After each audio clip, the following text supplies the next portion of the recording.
আসসালামু আলাইকুম ওয়া রাহমাতুল্লাহি ওয়া বারাকাতুহু।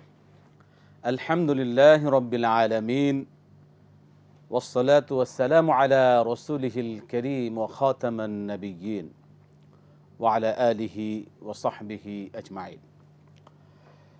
সুপ্রিয় দর্শক, পৃথিবীর যে প্রান্ত থেকে আপনারা এই মুহূর্তে এটিএন বাংলা টিভি স্ক্রিনের সামনে আছেন, সকলকে স্বাগত জানাচ্ছি, আমন্ত্রণ জানাচ্ছি আপনাদের জীবন ঘনিষ্ঠ যে কোনো বিষয়ে সরাসরি জানতে আরএফএল উডি ডোর প্রেজেন্স ইসলামী সালোজাব এই সরাসরি অনুষ্ঠানে জীবন ঘনিষ্ঠ সকল বিষয় আপনারা জানতে পারবেন। প্রশ্ন করুন, আমরা শুনবো আপনাদের প্রশ্নের জবাব কোরআন সুন্নাহ আলোকে সহিহ সুন্নাহর ভিত্তিতে ইনশাআল্লাহ। আমি আছি আপনাদের সাথে কেম ফিরোজ। প্রিয় দর্শক, আপনাদের মূল্যবান প্রশ্নের জবাব দেওয়ার জন্য আমাদের স্টুডিওতে আজ উপস্থিত আছেন আমাদের সকলের প্রিয় মানুষ, এটিএন বাংলার প্রিয় মুখ শেখুল আল্লাম শেখ প্রফেসর আ.ন.ম রশিদ আহমদ মাদানী হাফিজাহুল্লাহ। আসসালামু আলাইকুম ওয়া রাহমাতুল্লাহি ওয়া বারাকাতুহু। ওয়ালাইকুম সালাম ওয়া রাহমাতুল্লাহি ওয়া বারাকাতুহু। সালাম শেখ, বারাকাল্লাহু ফিকুম, হায়াকুম ওয়া ইয়াকুম, আহসানতুম মাশাআল্লাহ। আমরা আপনার খেদমত নিব ইনশাআল্লাহ। প্রিয় দর্শক, আপনারা একটা বিষয় আমাদেরকে শুরুতেই স্মরণ করে দিয়েছি, আপনাদেরকে আমাদের সহযোগিতা করবেন, মনে করবেন যে যখন কথা বলবেন আপনারা আমাদের সাথে এই আয়োজনে প্রশ্ন করবেন। আপনি যে টিভিতে টেলিভিশন দেখছেন, টেলিভিশনের ভলিউমটা কমিয়ে কথা বলবেন, এটাই অনুরোধ। আমরা শুরু করতে পারি মোহতারাম ইনশাআল্লাহ। জি, বিসমিল্লাহ। জি, আমরা প্রশ্ন নিচ্ছি। দর্শক কে আছেন, কি প্রশ্ন বলুন। আসসালামু আলাইকুম। ওয়ালাইকুম সালাম ওয়া রাহমাতুল্লাহ। হুজুর, আমি ইসলামগঞ্জ জনবাড়ি থেকে ইমন বলছিলাম। ইউনুস সাহেব বলুন। আমার দুইটা প্রশ্ন হুজুর। রাসূলুল্লাহ সাল্লাল্লাহু আলাইহি ওয়াসাল্লাম বলেন, যে ব্যক্তি ফজর ও মাগরিবের সালাত নামাজের সালাম ফিরবার পর আল্লাহুম্মা আজিনি মিনান নার এই দোয়াটি 7 বার করে পড়বে, সেই ব্যক্তি মারা গেলে লিখে দেওয়া হবে সে জাহান্নামী নয়। কথাটা কি হাদিস সহিহ হাদিস দ্বারা সাব্যস্ত? আর 2 নম্বর প্রশ্ন হলো যে লা ইলাহা ইল্লাল্লাহু ওয়াহদাহু লা শারীকা লাহু লাহুল মুলকু ওয়া লাহুল হামদু ওয়া হুয়া আলা কুল্লি শাইইন কাদির, এই দোয়াটির আমল করার পদ্ধতি এবং ফজিলত সম্বন্ধে একটু বলতেন। আমলের নিয়ম, তাই তো? জি, আর ফজিলত। ফজিলত, ঠিক আছে, ধন্যবাদ। আমরা আসি ইউনুস সাহেব, এক এক করে ইনশাআল্লাহ। প্রিয় দর্শক, আমরা জবাব শুনবো, শেখ জবাব দিচ্ছেন ইনশাআল্লাহ। মোহতারাম প্লিজ। আলহামদুলিল্লাহি ওয়াস সালাতু ওয়াস সালামু আলা রাসূলিল্লাহ ওয়া মান তাবি'আহুম বিইহসানিন ইলা আন তাকুমাস সাআহ। প্রথম প্রশ্ন হচ্ছে ফজরের পর মাগরিবের পর 7 বার করে আল্লাহুম্মা আজিরনি মিনান নার। অর্থ হচ্ছে, হে আল্লাহ, আমাকে তুমি জাহান্নামের আগুন থেকে রক্ষা করো। হ্যাঁ, যারা এই আমলটা করবে আল্লাহ তাদেরকে জাহান্নাম থেকে রক্ষা করবেন, সহিহ হাদিস। তবে এইসব হাদিসের সাথে আমাদের মূল দর্শনকেও মিলাতে হবে। কোনো আপনার আল্লাহর বিধান মানার কোনো পরোয়া নাই, নাফরমানি করে যাচ্ছে, আর ফজরের পরে দোয়া পড়লো, মাগরিবের পরে দোয়া পড়লো, তাকে কি আল্লাহ জাহান্নাম থেকে রক্ষা করবেন? না। এগুলি হচ্ছে বাড়তি বিষয়। মৌলিকভাবে ফরজ আদায় করতে হবে, হারাম থেকে নিজকে বাঁচাতে হবে, তারপরে এই সমস্ত বাড়তি আমল করলে আশা করা যায় এসব আমলের এই মর্যাদাগুলি অর্জন করা যাবে। দ্বিতীয় জবাব দেব নাকি প্রশ্ন নেবেন? একটু প্রশ্ন নিন, একটু সুযোগ দিবেন। আসসালামু আলাইকুম। ওয়ালাইকুম আসসালাম ওয়া রাহমাতুল্লাহি ওয়া বারাকাতুহু। জি বলুন। আমি মগবাজার থেকে মাহফুজা বেগম বলছি। জি। নিঃসন্তান মহিলা, বর্তমানে স্বামীও বেঁচে নেই। স্বামীর আগের ঘরে ছেলের ঘরে নাতির সাথে বর্তমানে একসাথে বসবাস করে। নাতিন 2 জন আছে, তাদের বিয়ে হয়ে গেছে। নাতি অনেক ভালো। ছেলের বউ মানে নাতির মা চাচ্ছে ওই মহিলার সম্পত্তি নাতির নামে লিখে দিতে। অনেক চাপের মধ্যে আছে। এখন উনি কি ওনার সম্পত্তি দিতে পারবে? কতটুকু দিতে পারবে? লিখে দিলে গুণ হবে কিনা? ওই মহিলার বয়স বর্তমানে 80 বছরের উপরে। সম্পর্কের নাতি হয়, নাতিকে সম্পদ লিখে দিতে পারবেন কিনা, তাই তো? হ্যাঁ, নাতি মানে আগের স্বামীর আগের ছেলের ঘরে নাতি। উনি তো নিঃসন্তান, না তো সন্তান নেই। আগের হ্যাঁ, ওই নাতির সাথে থাকতেছে, এগুলা লালন পালনও করছে, বিয়ে শাদী দিছে, সব করছে। এখন ওই তারা থাকতেছে জমিটা নাতিকে দিয়ে দেওয়ার জন্য। এটা দিতে পারবে কিনা, দিলে গুনাহ হবে কিনা। ঠিক আছে, সন্তানের নাতি। ঠিক আছে, ধন্যবাদ। আসসালামু ওয়ালাইকুম সালাম রহমতুল্লাহ। মোহতারাম বলবেন। লা ইলাহা ইল্লাল্লাহু ওয়াহদাহু লা শারীকা লাহ। লা ইলাহা ইল্লাল্লাহু ওয়াহদাহু লা শারীকা লাহ, লাহুল মুলকু ওয়া লাহুল হামদু ওয়া হুয়া আলা কুল্লি শাইইন কাদির। রাসূল সাল্লাল্লাহু আলাইহি ওয়াসাল্লাম এটিকে সর্বোত্তম জিকির বলেছেন। এবং শুধু তাই না, তিনি বলছেন এই জিকির আমি করি, আমার পূর্বে সকল নবী রাসূলগণ এই জিকির করত। তাহলে বুঝেই তো গেল কত মর্যাদার। অথচ এই আপনার জিকির বাদ দিয়ে আমরা আমাদের মতো করে কখনো লা ইলাহা ইল্লাল্লাহ, আবার ইল্লাল্লাহ, আবার আল্লাহু, আবার হু হু জিকিরও চালু আছে। এগুলি করবেন না, আশা করি আমাদের ইউনুস সাহেব করেন না, বাধা দিবেন। এগুলো শরিয়া বিরোধী, সুন্নাহ বিরোধী, রাসূলের আমল বিরোধী। যেখানে রাসূল সাল্লাল্লাহু আলাইহি ওয়াসাল্লাম বললেন সর্বোত্তম জিকির হচ্ছে লা ইলাহা ইল্লাল্লাহু ওয়াহদাহু লা শারীকা লাহু, লাহুল মুলকু ওয়া লাহুল হামদু ওয়া হুয়া আলা কুল্লি শাইইন কাদির। এই জিকির আমি করি, আমার পূর্বে সকল নবী রাসূলগণ এই জিকির করতেন। আপনি ফজিলত জানতে চেয়েছেন, এর চেয়ে বড় ফজিলত আর কি? আচ্ছা, নিয়ম কি? সকালে আপনার ফজরের পরে 10 বার আর মাগরিবের পরে 10 বার, এই হচ্ছে একটা কোর্স। আর আরেকটা কোর্স হচ্ছে দৈনিক 100 বার। এই দৈনিক 100 বার বলতে একসাথে 100 বার প্রয়োজন নাই। আপনি 20 বার করে 5 বার পড়েন, 50 বার করে 2 বার পড়েন। ফজিলত কি? রাসূল সাল্লাল্লাহু আলাইহি সাল্লাম বলেছেন 10টা গোলাম আজাদ করার, মুক্ত করার সওয়াব পাওয়া যাবে, 100টি মর্যাদা বৃদ্ধি পাবে, 100টি পাপ মোচন হবে। এই হচ্ছে মর্যাদা। তো বুঝে শুনে পড়তে হবে, মন্ত্রের মতো না। জি, অর্থটা যদি একটু বলে দিতেন। লা ইলাহা ইল্লাল্লাহু ওয়াহদাহু লা শারীকা লাহ, আল্লাহ ছাড়া কোনো ইলাহ নেই, তিনি একক, তার কোনো শরীক নাই। আল্লাহ লাহুল মুলকু ওয়া লাহুল হামদ, কর্তৃত্ব তার, প্রশংসা তার। ওয়া হুয়া আলা কুল্লি শাইইন কাদির, তিনি সকল বিষয়ে ক্ষমতাশালী। সুবহানাল্লাহ, সুবহানাল্লাহ। জি, আমরা প্রশ্ন নিচ্ছি, দর্শক বলবেন। আসসালামু আলাইকুম। ওয়ালাইকুম সালাম। জি স্যার, ভালো আছেন স্যার? আলহামদুলিল্লাহ, আলহামদুলিল্লাহ। জি, আমাকে শুনতে পাচ্ছেন ভালোভাবে? জি, শুনছি, বলুন। জি, আমার 4টি প্রশ্ন আছে। আমার প্রথম প্রশ্ন হলো যে মাদ্রাসার ছাত্র, এখন আমরা দেখছি যে চোর ডাকাতকে যেভাবে পিটাচ্ছে, মাদ্রাসার ছাত্রকে মানে তার চেয়ে বেশি মানে অনেক নির্যাতন করছে। তো শরীয়তে কতটুকু এটা মানে জায়েজ? আর একজন আলেমের ফতোয়া শুনলাম যে কেউ যদি কোন শিক্ষক যদি তার ছেলেকে মেরে ফেলে দেয়, তারপরে জিজ্ঞাসা করবে না কেন মারলো, আসলে শরীয়তে কি বলছে এটা, এই বিষয়ে একটু বলবেন যে ছাত্রদের ক্ষেত্রে। আর জেনারেল শিক্ষিত, তিনি মাদ্রাসায় লেখাপড়া করেনি কিন্তু জেনারেল শিক্ষিত, তিনি কি দিনী কাজ মানে দিনী কাজ করতে পারে যতটুকু তার জানা আছে? আর আরেকটা প্রশ্ন হলো যে যদি এক ছেলে খারাপ হয় আর এক ছেলে ভালো হয়, তাহলে কি যে খারাপ ছেলে তাকে সম্পত্তি কম দিবে, যে ভালো ছেলে তাকে মানে বেশি দিবে, এরকম? আচ্ছা, আপনার তৃতীয় প্রশ্নটা আবার বলবেন। না, 3 নাম্বারটা বলবো। জি।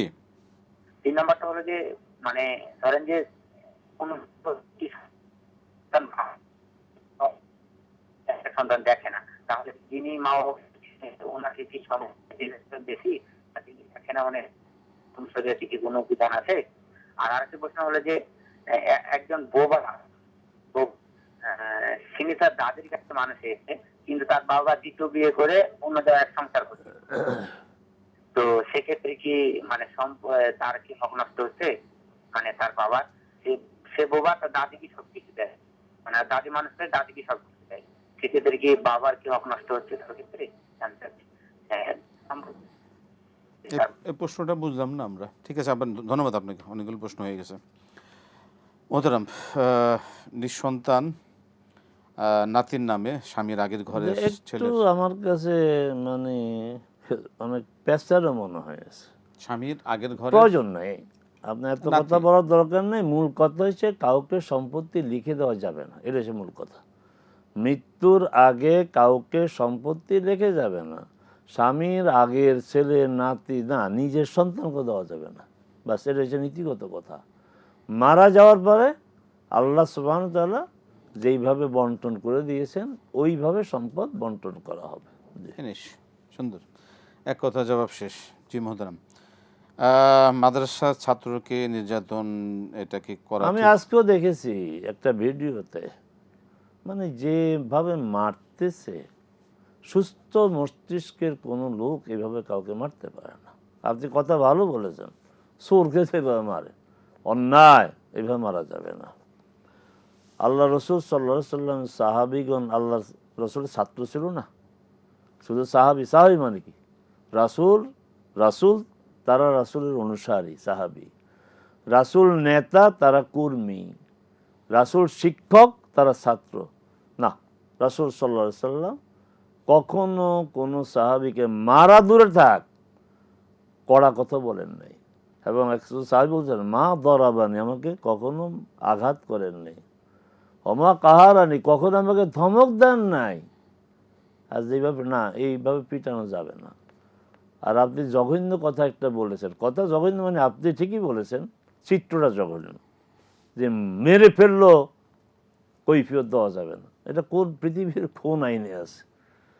এটা তো মানব সভ্যতা এটাকে স্বীকার করে না। এটা কোন কোন আলেম নাকি মানবীয় আইনও এটা কে বলছে আপনাকে?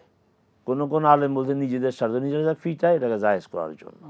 তারা নিজেদের স্বার্থে অনেক কিছু বানিয়ে নিয়েছে, নিজেদের আর্থিক স্বার্থে এখন নামাজের কাফফারা বানিয়েছে। যে কত ওয়াক্ত নামাজ পড়েনি আপনার বাবা, বলেন, আগে কাফফারা ঠিক করেন। কাফফারা ঠিক করে মানে ওনার মাদ্রাসা যাবে। তো নিজেদের স্বার্থে তারা অনেক শরীয়তের অনেক বিধান বানিয়েছে। আল্লাহ তাদেরকে হেদায়েত করুন। আল্লাহুম্মা আমিন। প্রিয় দর্শক, আপনারা দেখছেন আরএফএল উডি ডোর প্রেজেন্স ইসলামিয়া সালাজর। মামলা করবেন, মামলা করবেন। এইভাবে যদি অন্যায়ভাবে মারে, সোজা আদালতের আশ্রয় নেবেন। ঠিক আছে ইনশাআল্লাহ। যে আমরা আসছি বিরতির পরে ইনশাআল্লাহ।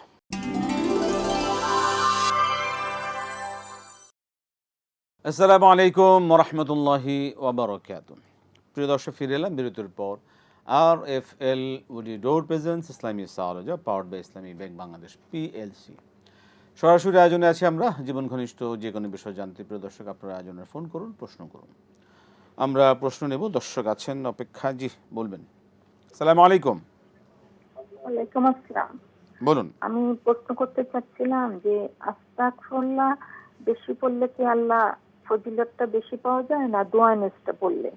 আমি অবশ্য একটা সময় দোয়া নুস এমন ভাবে পড়তাম, আল্লাহ রহমতে আমার একটা সমস্যার থেকে আল্লাহ রহমত দিয়েছিলেন। তা আমি এখন কোনটা পড়বো হুজুরের কাছে একটু জানতে চাচ্ছি, কোনটা পড়লে আমার বেশি রহমত দেবে আল্লাহ সেটা। আর আপনারা হুজুর, আপনি দুইজনে আমার জন্য দোয়া করবেন, আমার মেয়েটার জন্য। আল্লাহ আল্লাহ পাক আপনাকে আসসালামু আলাইকুম, ভালো রাখুক, আপনার নেক আশা পুরা করুক। মোহতারাম, প্রশ্নে যাব। ছেলেদের মধ্যে যদি যে ছেলে ভালো, যে ছেলে, আবার সব ছেলে তো এক না, ভালো ছেলেকে বেশি দেওয়া, যা ছেলেটা একটু বেয়াদব টাইপের ওরা একটু কম দেওয়া, এরকম কোনো বিষয় আছে নাকি? আল্লাহ সুবহানাহু ওয়া তাআলা এইভাবে বন্টন ব্যবস্থা পার্থক্য করেন নাই। ভালো ছেলে, খারাপ ছেলে সবাই বাবার সম্পত্তি সমানভাবে পাবে। আর আপনি দেওয়ার কি? আপনি দিবেন না? একটু আগে বললাম, আপনি কে দেওয়ার?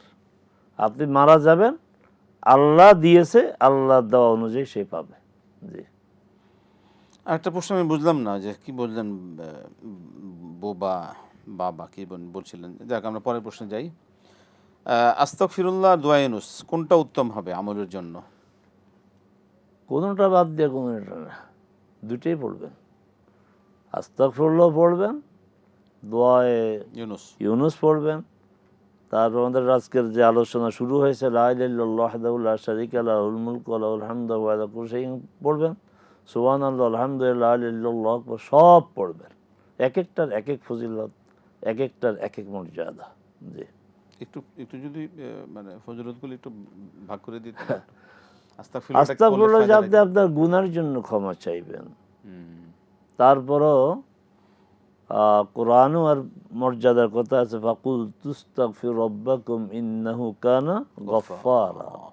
ইস্তেগফার করো, আল্লাহ ক্ষমা করে দিবেন। এটা হচ্ছে আখিরাতের।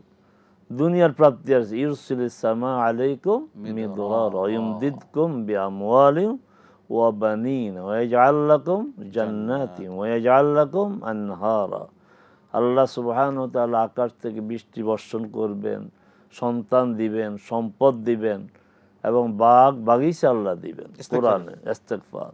আর রাসূল বলছেন যে সংকট থেকে বের হওয়ার পথ করে দিবেন, দুশ্চিন্তা থেকে মুক্ত করে দিবেন, জীবিকা এমন উৎস থেকে দিবেন যে কল্পনা করতে পারে না। অকল্পনীয় রিজিক তাহলে ইস্তেগফারকে আমরা কেন বাদ দেব? আবার বিপদে যদি কেউ পড়ে তখন সে এই দোয়া ইউনুস ফুলাইল্লাহ সুবহানাকা ইন্নী কুনতু মিনাজ জালিমিন, জি সব পড়বো আমরা। দুই প্রেক্ষাপট হিসাবে আমরা প্রশ্ন যাব আবার। জি দর্শক বলুন। আসসালামু আলাইকুম। আসসালামু রাহমাতুল্লাহি ওয়া বারাকাতুহু। ধন্যবাদ মহতারাম আপনাকে, ধন্যবাদ আমাদের স্যার আনম অধ্যাপক রাশিদ আহমেদ মাদানী স্যার। আমি আব্দুল জব্বার পাবনাতে বলছিলাম। আমার প্রশ্ন হচ্ছে, আমাদের ইমাম সাহেব জাজ বললেন যে একজন মানুষ মারা গেলে কমপক্ষে 3 দিন শোক পালন করা লাগে, এইটুকু বলছে। তো আমি স্যারের কাছে জানতে চাচ্ছি এই শোকটার পদ্ধতি বা ধরন, মেকানিজমটা কি হবে, কিভাবে আমরা শোকটা পালন করবো, এক। আর 2 নম্বর হচ্ছে নামাজটা তো আমাদের নবী করিম সাল্লাল্লাহু আলাইহি ওয়াসাল্লাম 5 ওয়াক্ত নিয়ে আসলেন মেরাজ থেকে। আর আযানটা কি কখন কোন সময় প্রচলন হয়েছিল স্যার যদি জানাতেন। এবং পাশাপাশি স্যার তো কোরআনের অর্থ বলতে চান না, মাফ করবেন, আমি কোরআনে বিভিন্ন জায়গায় পাই তাআলামুন তামালুন, তাআলামুন তামালুন, অর্থটা জানাবেন। আসসালামু আলাইকুম। তাআলামুন তা'মালুন, জি জি, মাঝে মাঝে পাই কিন্তু অর্থ তো বুঝতে পারি না। তা'লামুন, আসসালামু আলাইকুম। তা'লামুন, ঠিক আছে, ভালো জিনিস। জি মহতারাম, 3 দিন শোক পালনের বিধান, এটা পদ্ধতিটা কি? শোক পালনের পদ্ধতি নাই। শোক পালন হচ্ছে যে তার জন্য দোয়া করা, কষ্ট পাওয়া, ওই পরিবারে ওই 3 দিন কোনো ধরনের আনন্দ উৎসবের আয়োজন না করা, এটাই মূলত হচ্ছে যে এটা একটা মনস্তাত্ত্বিক বিষয়, মানুষ আপনার সাইকোলজিক্যাল বিষয়।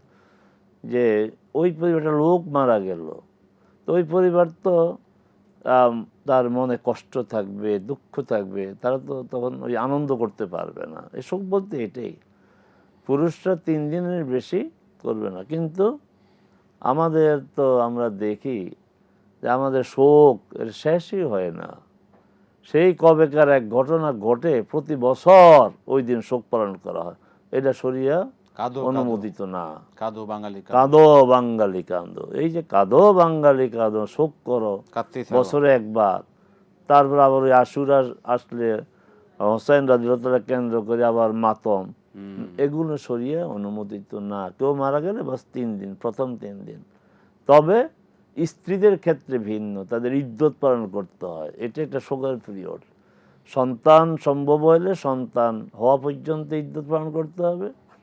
ঋতুমতি হইলে তাকে 3 ঋতু, আর ঋতুর বয়স শেষ হয়ে গেলে তাকে 3 মাস, আর যারা বার্ধক্যে উপনীত তাকে 4 মাস 10 দিন মানে শোক পালন করতে হয়। জি জি, আমরা প্রশ্ন যাচ্ছি আবার। জি আসসালামু আলাইকুম।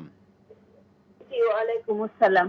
জি আমি গত সপ্তাহে শাইখকে যাকাত এবং ওই অনুদান সম্পর্কে প্রশ্ন করেছিলাম, সাদাকা জারিয়া, এই জন্য শাইখ যে উত্তর দিয়েছেন এই জন্য শাইখকে ধন্যবাদ, অনেক উপকৃত হয়েছি।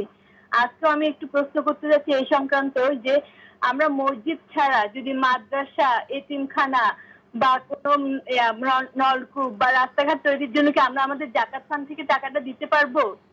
এবং আমরা কি এটা তো আমাদের যাকাত আমাদের জন্য ফরজ, কিন্তু আমরা কি এটাও আশা করতে পারি যে এই যাকাতের বিনিময়ে আল্লাহ আমাদের সাদাকা, মানে এই যাকাতের টাকাটা আমাদের সাদাকা জারিয়া হিসেবে আমাদের জন্য কবুল করবেন কিনা আল্লাহ, এটাকে আমরা আশা করতে পারবো নাকি এটা শুধুই যাকাত হিসেবে গণ্য হবে? এটা একটু বললে আমি উপকৃত হব। জি আসসালামু আলাইকুম। ওয়ালাইকুম আসসালাম। 5 ওয়াক্ত নামাজ তো আমরা আল্লাহ রাসূল নিয়ে আসছেন, সেই ক্ষেত্রে 5 ওয়াক্ত নামাজের যে আজান হয়, আজানটা কবে থেকে শুরু হয়? আমার এই যে এর আগে যে প্রশ্ন জবাব দিয়েছিলাম যে শোক পালন একটু সংশোধনী আছে। যাদের স্বামী মারা যায় তারা 4 মাস 10 দিন, 4 মাস 10 দিন তাকে আপনার ইদ্যতের মেয়াদ। আর আরেকটা হচ্ছে যে সন্তান সম্ভব হলে সন্তান হওয়ার সাথে সাথে মেয়াদ শেষ। আমি ওটা ভুল হয়েছে যে 3 ঋতু, এটা ভুল হয়েছে। যে মূল আবারও সংশোধিত জবাব হচ্ছে 4 মাস 10 দিন, আর সন্তান সম্ভব হলে সন্তান হওয়া পর্যন্ত তাকে অপেক্ষা করতে হবে। জি, পরের প্রশ্ন। আমরা একটা বিরতি যাব, এসে ইনশাআল্লাহ আরো শুনবো ইনশাআল্লাহ। প্রিয় দর্শক, আপনারা দেখছেন RFL woody door presents Islami সাওলজা powered by Islamic Bank Bangladesh PLC. আমরা একটা বিরতিতে যাচ্ছি, ফিরে আসছি বিরতির পর ইনশাআল্লাহ আবার।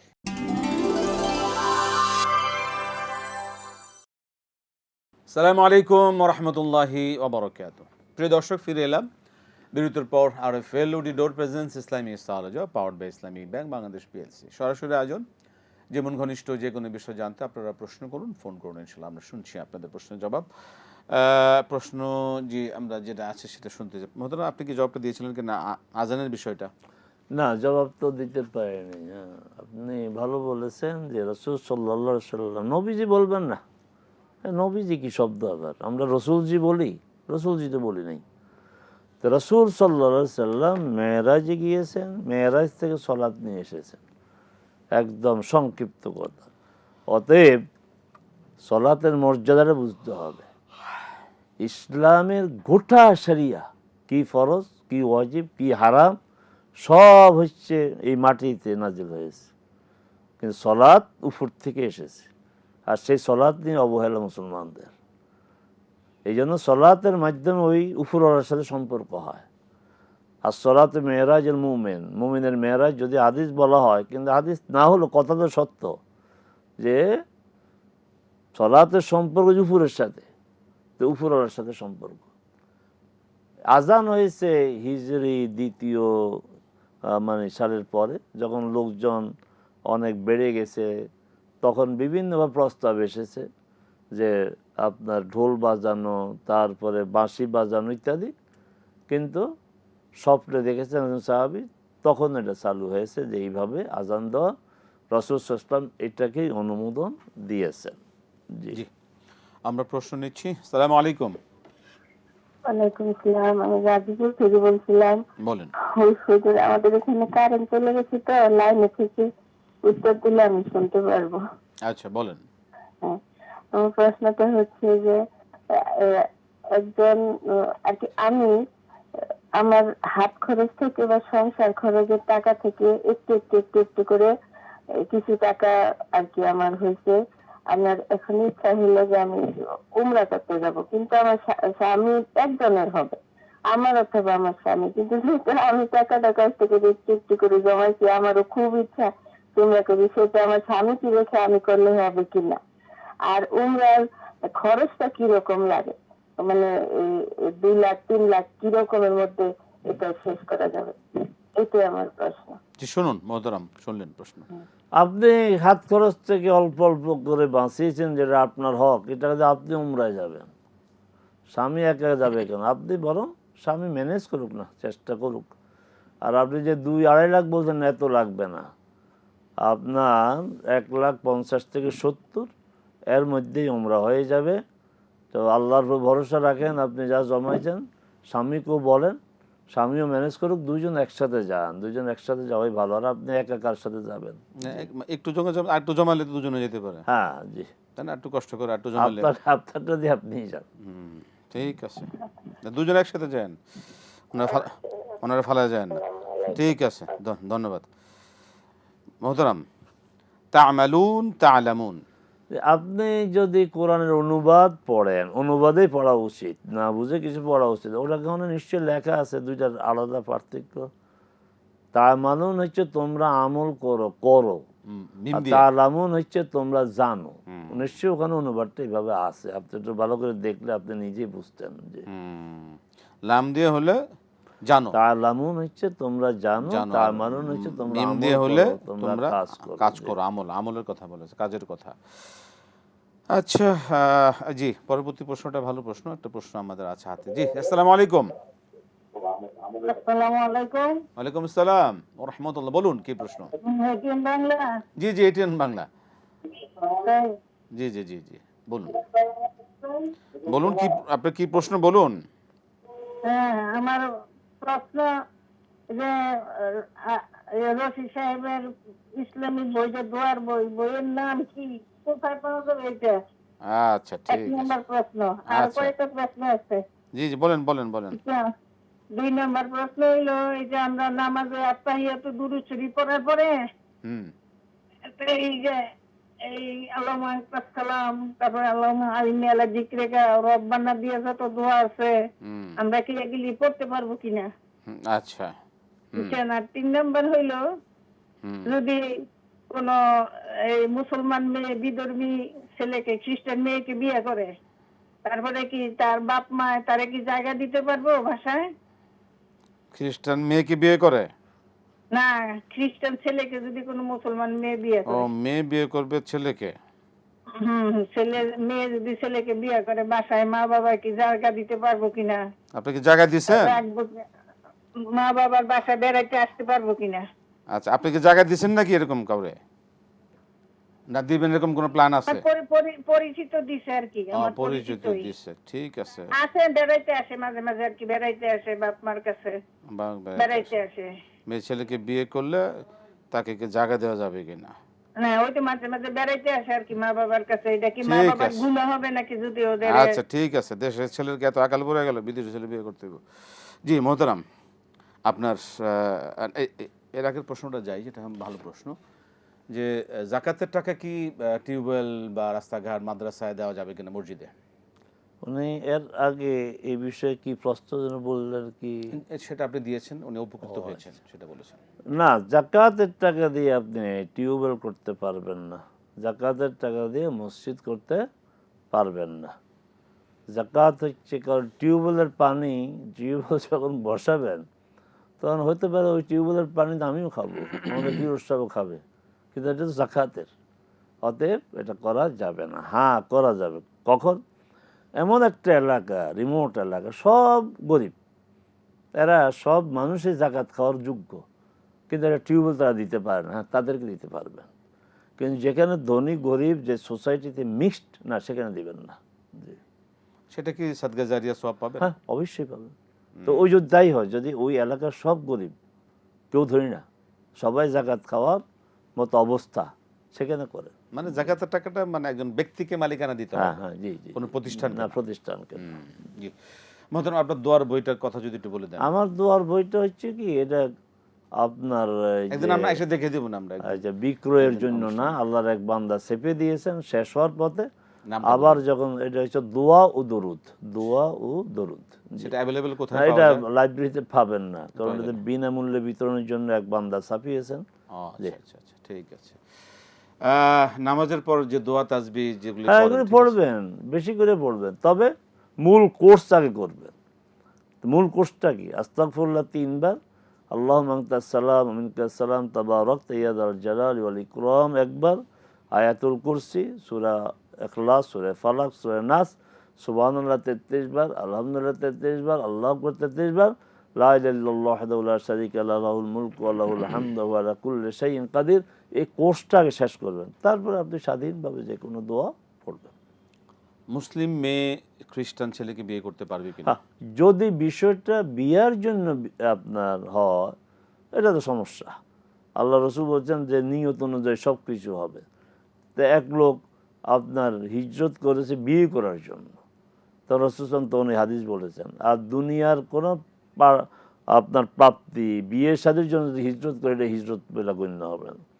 এখন যদি বিয়ের জন্য হয়, হ্যাঁ, এরকম ঘটনা ঘটে।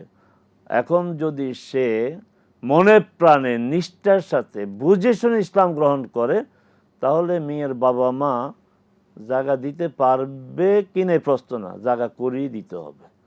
কারণ একটা অমুসলিম মুসলিম হয়েছে আপনাকে মেয়েকে কেন্দ্র করে, আবারও বলছি, সেই ইসলাম যদি নিষ্ঠার সাথে হয়, আন্তরিকতার সাথে হয়, সে যদি ইসলাম গ্রহণ করে ইসলামকে জানার আগ্রহ, মানার আগ্রহ থাকে, তাহলে জায়গা দিবেন, এবং আপনিও মাঝে মাঝে দাওয়াত করে খাওয়াবেন। যদি সে মুসলমান হয়? যদি মুসলমান না হয়, না, তাহলে তো বিয়ে হবে না, তাহলে বিয়ে হবে না। মহতরম, আজকে আমরা শেষ করছি। ইনশাআল্লাহ আগামীতে আরো বিষয়ে জানবো আপনার কাছ থেকে কোরআন সুরা আলোকে। আপনাকে অসংখ্য ধন্যবাদ। জাযাকাল্লাহ খাইর, বারাকাল্লাহু ফিকুম, হায়াকাল্লাহ। প্রিয় দর্শক, শেষ হয়ে গেল আজকে আমাদের নির্ধারিত সময়। অনেকগুলো বিষয় অবগত হলাম। আপনাদের মূল্যবান প্রশ্নগুলো আমাদের অনেকগুলো কোরআন সুন্নাহ থেকে আমাদের জ্ঞানের যে সুযোগ করে দিল, আল্লাহ পাকের কাছে শুকরিয়া আদায় করছি। আলহামদুলিল্লাহ, এভাবে আমরা জানবো, মানবো। আল্লাহ পাক কবুল করুন। আজকে শেষ করছি, বিদায় নিচ্ছি। আসসালামু আলাইকুম ওয়া রাহমাতুল্লাহি ওয়া বারাকাতুহু।